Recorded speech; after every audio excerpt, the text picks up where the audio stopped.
Bismillahirrahmanirrahim.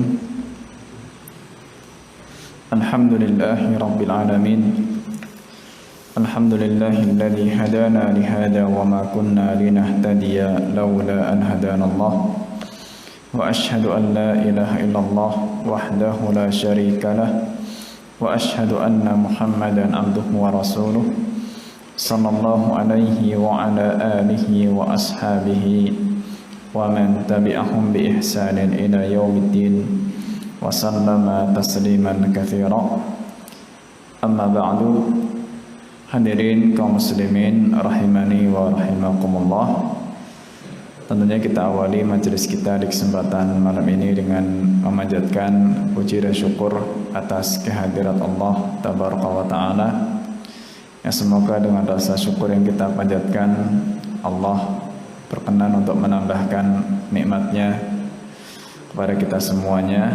Ya, tentunya kita mengharapkan Allah Subhanahu wa taala selalu menjaga kenikmatan iman dan Islam yang Allah karuniakan, dan semoga Allah selalu menjaga jasmani dan rohani kita, lahir dan batin kita. Semoga semuanya selalu dihindarkan dari hal-hal yang Allah murkai dan senantiasa didekatkan kepada segala sesuatu yang Allah ridhai, ya, sehingga nantinya ringan hisab kita di hadapan Allah Subhanahu wa taala.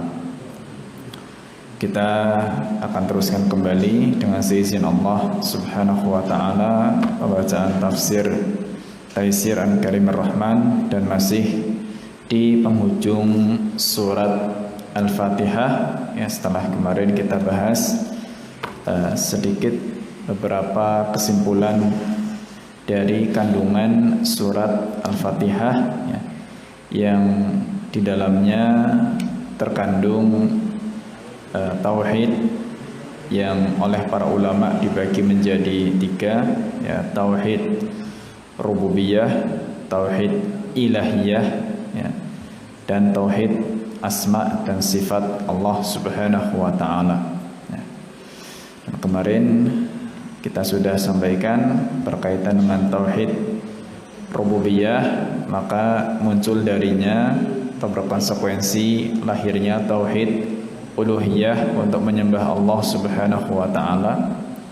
Kemudian untuk bisa menyempurnakan penghambaan kita kepada Allah Subhanahu wa taala, maka kita harus mengenal Allah dari nama-nama dan sifatnya, ya. Maka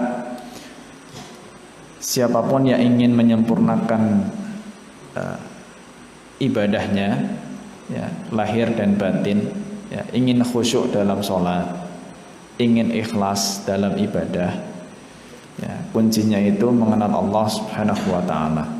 Ya, semakin mengenal Allah, maka semakin tinggi kualitas dan nilai penghambaan hamba, ya, di hadapan Allah Subhanahu wa taala.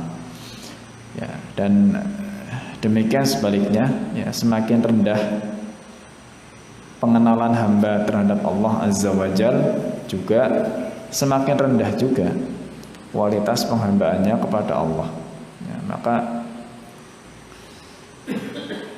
Allah Subhanahu wa ta'ala ketika menyebutkan masalah taubat, ya, innama taubatu 'alallahi lilladzina ya'maluna as-su'a bijahalatin thumma yatubuna min qarib faulaika yatubullahu 'alaihim, ya, wa kana Allahu 'aliman hakima.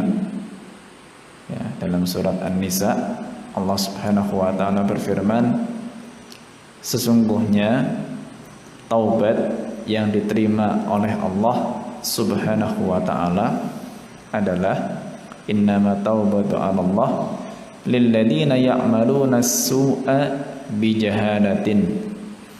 Itu hanya bagi orang-orang yang melakukan keburukan bijahalah, ya, karena sebab jahalah, karena sebab kebodohan.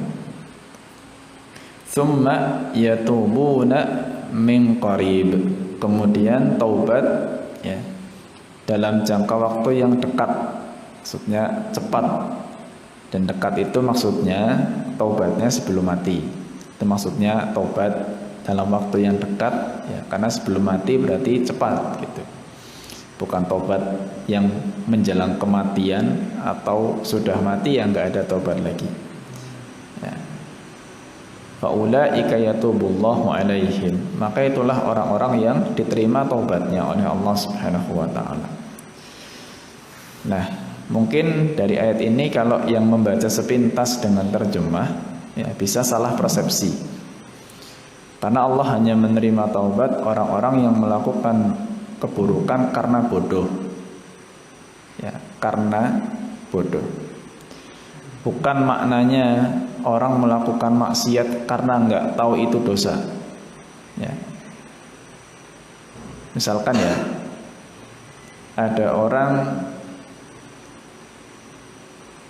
anggaplah makan uang riba, tapi dia nggak tahu riba itu haram misalnya. Ya, nggak tahu riba itu haram. Ya kalau nggak tahu tanpa tobat pun Allah ampuni gitu. Yang dia nggak tahu, ya, karena dia tidak tahu. Ayat itu kan berbicara masalah taubat. Taubat yang diterima oleh Allah, ya, itu hanya bagi orang-orang yang melakukan keburukan karena bodoh. Maksudnya karena bodoh apa? Imam Ibnul Qayyim menjelaskan, semua orang bermaksiat kepada Allah itu bodoh. Ya, semua orang yang bermaksiat kepada Allah itu bodoh. Ya, karena tidak mengenal Allah Subhanahu wa taala. Ya.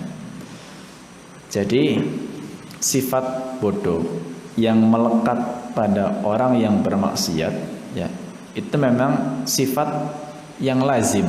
Maksudnya pasti ada. Ya. Setiap kemaksiatan itu pasti disebabkan karena kebodohan. Ya, setiap kemaksiatan itu pasti disebabkan karena kebodohan. Ya, karena bodoh tidak tahu, ya, keagungan Allah Subhanahu wa taala, ya, tidak tahu hak-hak Allah yang harus ditunaikan. Sehingga semua hamba yang bertaubat ya pasti diterima oleh Allah Subhanahu wa taala. Enggak difahami kalau seandainya maksiat itu dilakukan bukan karena bodoh kemudian enggak diterima Allah gitu. Seolah-olah mafhum atau yang difahami dari ayat surat An-Nisa tadi seolah-olah mengatakan kalau ada orang maksiat dan maksiatnya bukan karena bodoh, berarti nggak diterima taubatnya, karena yang diterima hanya orang yang bermaksiat karena bodoh. Nggak ada orang bermaksiat nggak bodoh, itu nggak ada. Semua maksiat itu bodoh. Ya, nggak ada. Ya. Karena semua dosa itu pasti diampuni oleh Allah kalau taubat. Sebesar apapun dosa, selama taubatnya sebelum kematian, jauh dari sakaratul maut, ya, diterima oleh Allah Subhanahu wa taala. Ya. Ini untuk memahamkan, ya, bahwa setiap perbuatan buruk yang dilakukan hamba di muka bumi, kurangnya nilai penghambaan di hadapan Allah, itu sebabnya bodoh. Karena nggak tahu keagungan Allah Azza wa Jalla. Ya, nggak tahu itu bukan berarti nggak menghafal, mungkin dia hafal. Ya, mau Asmaul Husna mungkin hafal juga, dengan artinya pun mungkin hafal juga, ya, tapi bukan masalah hafal tidak hafal. Ya, berilmu itu bukan masalah hafal tidak hafal. Ya, makanya Imam Syafi'i dinukil dari beliau mengatakan, laisal ilmu ma hufidh, innamal ilmu ma nafa'. Ya, ilmu itu bukan sesuatu yang dihafal, tapi ilmu itu sesuatu yang bermanfaat. Ya, sesuatu yang membawa manfaat. Laisal ilmu ma hufidh, ya, bukan sekedar yang dihafal. Innamal ilmu ma nafa'. Ya, ilmu itu sesuatu yang bermanfaat. Ya. Nah, ketika hafalan tidak membawa manfaat, berarti hafalan itu bukan ilmu. Tapi sekian banyak mungkin orang nggak ngapalin Asmaul Husna, dia lebih mengagungkan Allah Subhanahu wa Ta'ala. Ya, maka itu lebih bermanfaat dan kita katakan dia lebih berilmu. Meskipun cuma apal sekian Asmaul Husna, yang nggak sampai 99 bahkan mungkin lebih, ya, nggak semuanya dihafal. Tapi hanya beberapa butir yang dihafal itu dia faham maknanya dan dia meyakini betul sampai mengagungkan Allah Subhanahu wa Ta'ala. Dengan itu dia beribadah dan menjauhi maksiat, maka itulah orang yang berilmu. Ya, itulah orang yang berilmu. Nah, sebagaimana sahabat Ibnu Mas'ud, ucapan yang masyhur dinukil dari beliau, laisal ilmu bi kasratir riwayah. Ya. Atau redaksi yang lain mengatakan laisal ilmu bi kasratil hadis, innamal ilmu al khasyah. Ya, ilmu itu bukan banyak riwayat, bukan banyak bicara. Ya, ilmu itu adalah rasa takut kepada Allah Subhanahu wa Ta'ala. Ya, itulah ilmu. Ya, dan itu sumbernya dengan merenungi asma dan sifat Allah yang Allah sudah tetapkan di dalam Al-Quran maupun hadis Nabi Sallallahu Alaihi Wasallam. Baik, berikutnya dari inti kandungan surat Al-Fatihah yang disebutkan oleh Syekh As-Sa'di rahimahullah, qala wa tadammanat itsbatan nubuwwati fi qawlihi ihdinas siratal mustaqim lianna dzalika mumtani'un biduni ar-risalah. Surat Al-Fatihah terkandung di dalamnya penetapan kenabian. Ya, ada penetapan kenabian dari firman Allah, ihdinas siratal mustaqim. Ya, tunjukkanlah kepada kami jalan yang lurus. Ini inti doa dalam surat Al-Fatihah. Ya. Kenapa? Karena jalan yang lurus itu tidak mungkin untuk didapat tanpa risalah, tanpa adanya wahyu dari Allah Subhanahu wa Ta'ala. Sarana, satu-satunya sarana yang Allah sediakan bagi kita ibaratnya rambu, ya, rambu dan peraturan hidup, ya, yang Allah jadikan untuk kita. Itu semuanya harus bersumber dari wahyu. Dan wahyunya cuma dua, Al-Quran dan hadis Nabi alaihi salatu wassalam. Sudah itu aja, ya. Tidak ada wahyu yang ketiga, keempat, kelima, tidak ada. Inti wahyu cuma dua, Al-Quran dan hadis Nabi alaihi salatu wassalam. Maka pertanda besar bahwa seseorang itu mendapatkan petunjuk dari Allah Azza wa Jal adalah ketika seorang hamba itu didekatkan kepada Al-Quran dan hadis. Ya, ketika seorang hamba didekatkan kepada Al-Quran dan hadis, ya, ingin mempelajari Al-Quran dan ingin mempelajari hadis-hadis Nabi alaihi salatu wassalam, itu salah satu pertanda besar bahwa Allah Subhanahu wa Ta'ala memberinya petunjuk. Ya. Maka kita lihat para ulama itu, ya, sebagian ketika mereka itu rihlah itu perjalanan jauh, dan rihlahnya ulama itu mencari hadis, ya, bukan rekreasi. Ya, rihlahnya mereka, ya, sebagian ulama mungkin tidak semuanya bisa masuk ke sembarang negeri. Ya. Ada salah seorang ulama dari Mesir, ya, namanya Syekh Mustafa Al-Adawi, hafizahullah, masih hidup beliau. Salah satu negeri yang beliau datangi untuk belajar itu negeri Yaman dulu. Ya. Beliau pernah ditanya dalam sebuah wawancara, apa motivasi Anda dari Mesir sampai Yaman untuk belajar? Yaman itu kan dalam kondisi negerinya enggak seperti Mesir, ya. Mesir masih lebih makmur daripada Yaman itu. Yaman itu banyak susah, ya, hidup di sana harus prihatin. Ya, makanya nggak ada istilah cari kerja ke sana. Ya. Di sana selain prihatin juga harus siap mental, ya, karena banyak keributan. Apa yang motivasi Anda untuk pergi ke sana? Gitu. Jawabannya simple. Saya sebetulnya ingin bisa belajar ke Saudi Arabia, masuk mungkin ke Yordania. Kenapa? Di sana banyak ulama, ya, dan sangat ingin belajar kepada ulama-ulama hadis. Ya. Dan sebetulnya motivasi saya itu adalah saya hanya ingin bisa punya ilmu yang membedakan mana yang benar-benar hadis Nabi dan mana yang bukan hadis Nabi. Ya, mana yang benar-benar sabda Nabi dan mana yang bukan sabda Nabi alaihi salatu wassalam. Kenapa? Karena ketika beliau belajar dulu, ya sama kayak orang awam di kita belajar, ya, misalkan baca buku, ya, baca buku. Bukunya mencantumkan banyak sekali riwayat hadis. Ternyata ketika di kemudian hari ngaji, ternyata tahu, hadisnya ternyata nggak sahih, kan gitu. Oh, dulu belajar hadis ini diamalkan, ternyata ketika di kemudian hari ngaji bertanya kepada ustadz, dijelaskan, oh itu bukan hadis, kan gitu. Sama, saya juga dulu kayak gitu. TPQ ngapalkan hadis, utlubul ilma walau bisin, carilah ilmu meskipun sampai ke negeri Cina. Ya kami hafalkan seolah-olah itu sebagai hadis.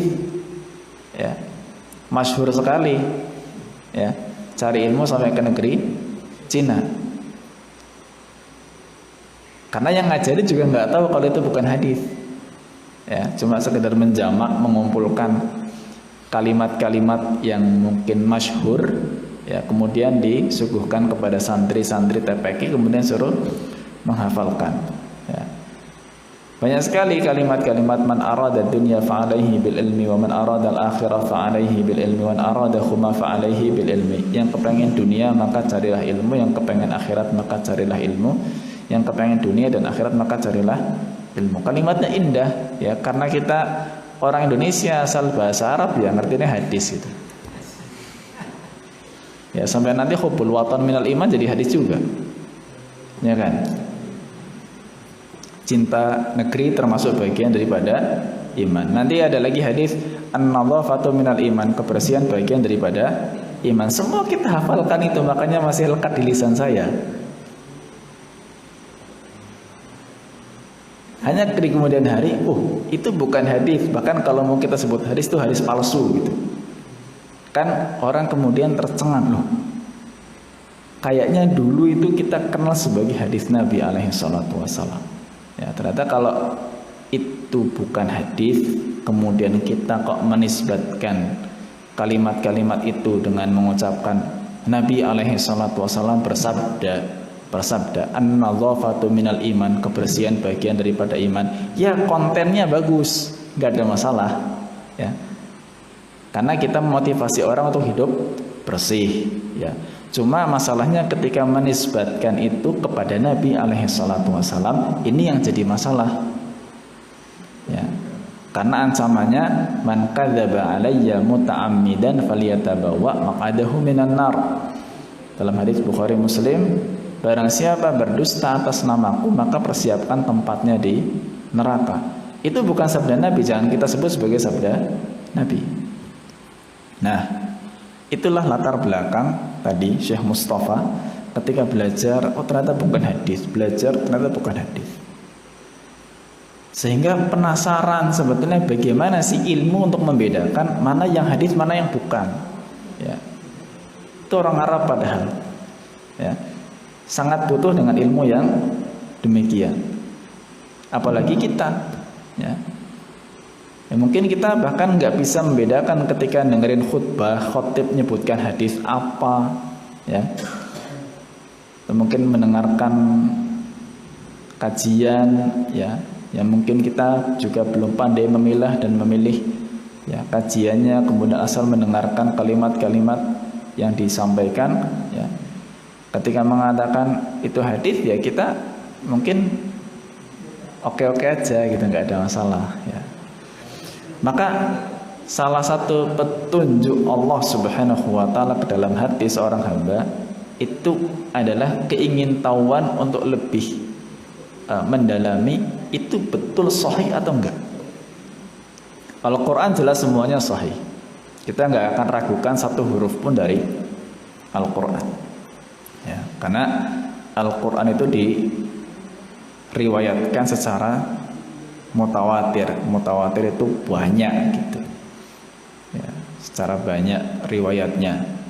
Tapi kalau hadis itu kan tidak sebanyak Al-Quran dari sisi periwayatannya. Makanya seseorang ya yang kemudian mendapatkan petunjuk Allah, dia akan berusaha untuk lebih teliti ya.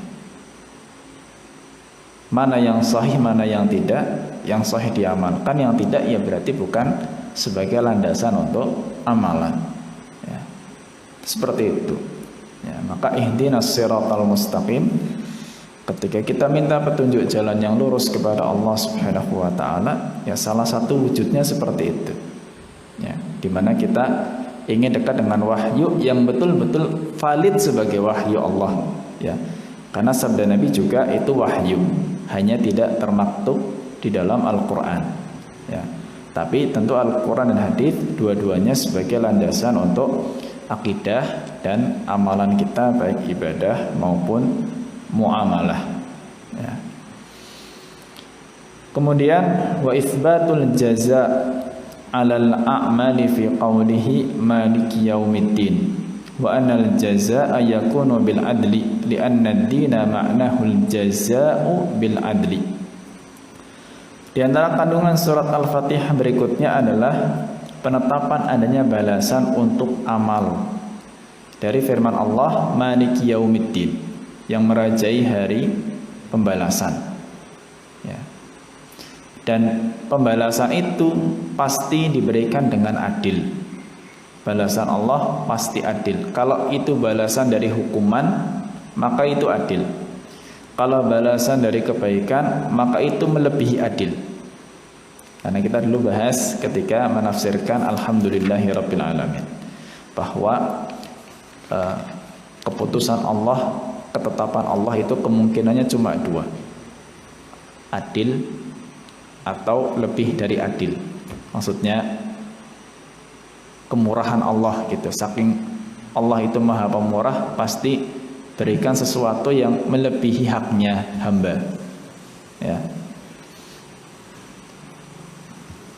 Kalau hukuman atas kemaksiatan itu adil ya.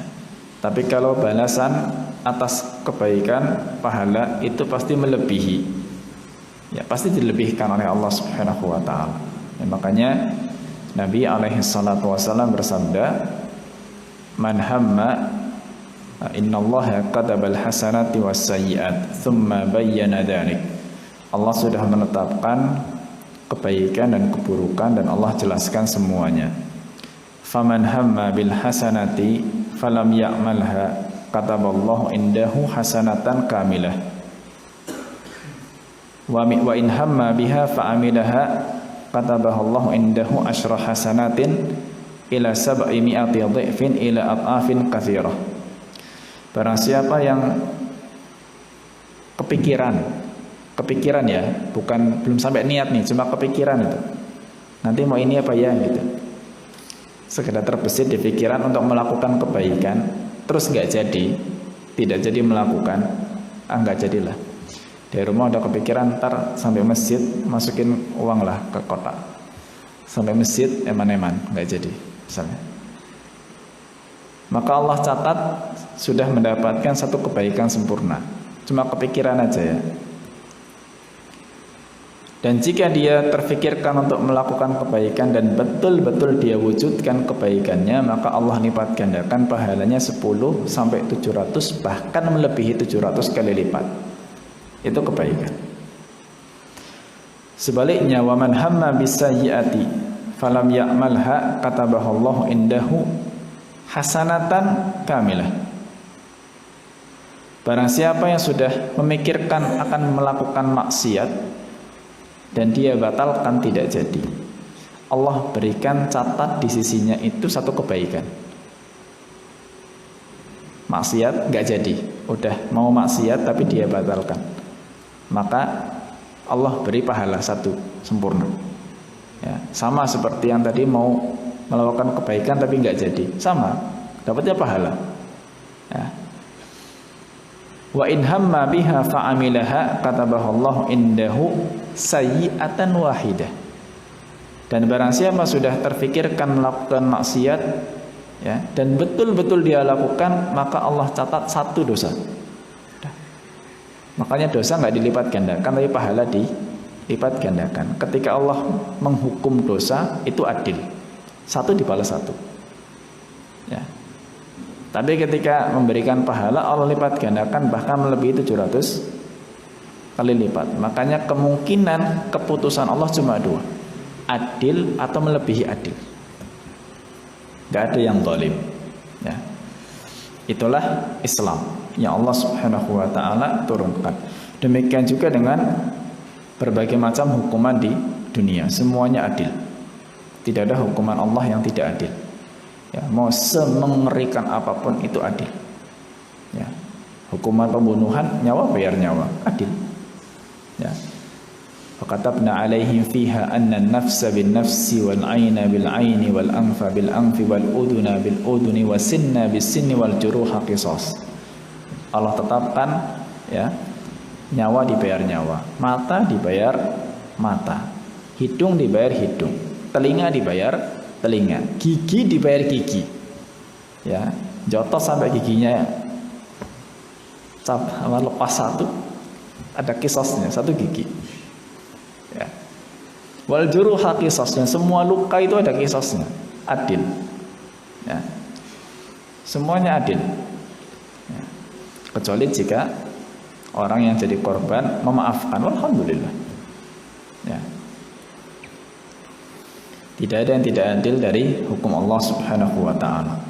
Itu diantara kandungan surat Al-Fatihah.